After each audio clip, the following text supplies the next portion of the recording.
Oh, welcome back to another show. It's the N.y.a show, episode 39. I'm almost at 40. Never would have thought that I would last this long. They never thought the kid would last this long. Baby, here we go. Episode. Let's go. Hope everybody has a great weekend. My week went pretty good. I have no complaints. I'm still here to put the action back on the computer screen to bring the news again.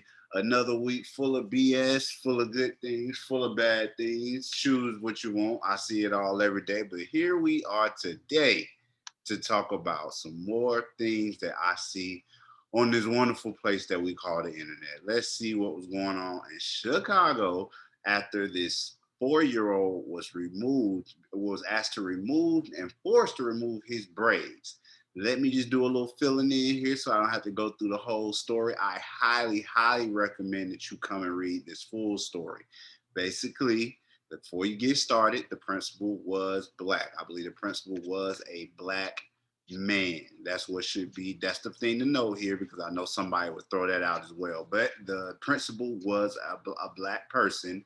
They have a policy listed here as no, actually, it straight up says no locks. Like this is not recommended at the school. Multiple parts in the hair, shave sides can't come to that school.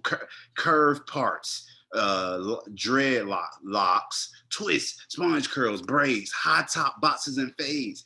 And the thing to me is that why is it always such a big deal with our hair? And the funny, craziest thing is that right above it for shit that you can do is an afro or the short hairstyles. So that's why I'm like, where's the disconnect here? And what does somebody hair have to do with the determination of their success? And why is it always our hair? I know other cultures that do all these other things with their hairs and styles, but nobody ever seems to get the criticism that we get for the way that we rock our hair. This is a 4-year-old child. Like our hair is a part of our expression. Like look at that. Look at these styles. Look at these traditional styles that we do.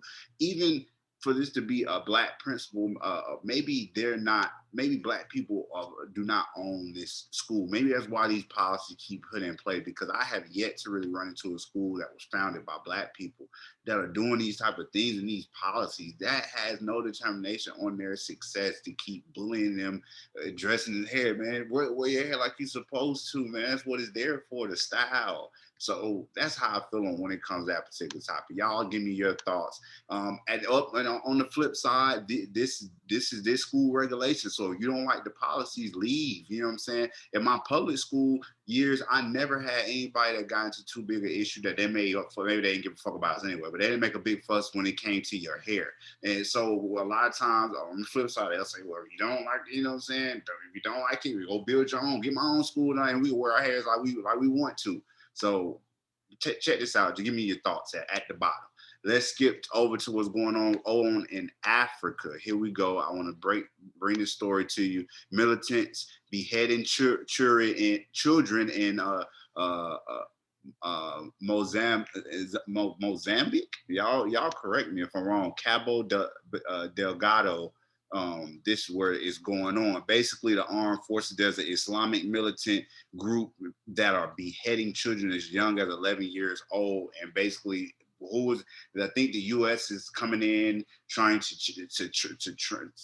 help them out, like to train them up to combat these issues. U.S. forces to train, Marines to fight the in their own defense there, and more than 2,600 people have died in the conflict, and let's see, almost over 500,000 people have been forced to flee their homes, according to the United Nations. And here we are in 2021, and these terrible things still continue to occur in Africa. Here we are, a place that's mostly black leadership. but then they still allow these people to come in and terrorize the people and then and take money on the backside.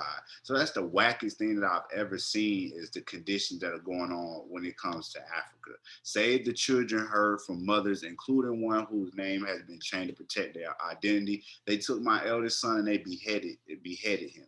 She said her 12-year-old was beheaded near to where she was hiding with with the other three children. So here we are again dealing with 2021 terror going on in Africa.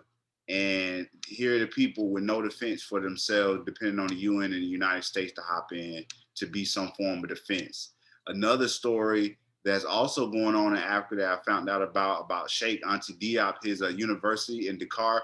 The students are unrest due to the low job opportunities and the midst of the pandemic. At least 5 people have been killed in nationwide unrest going on in Dakar.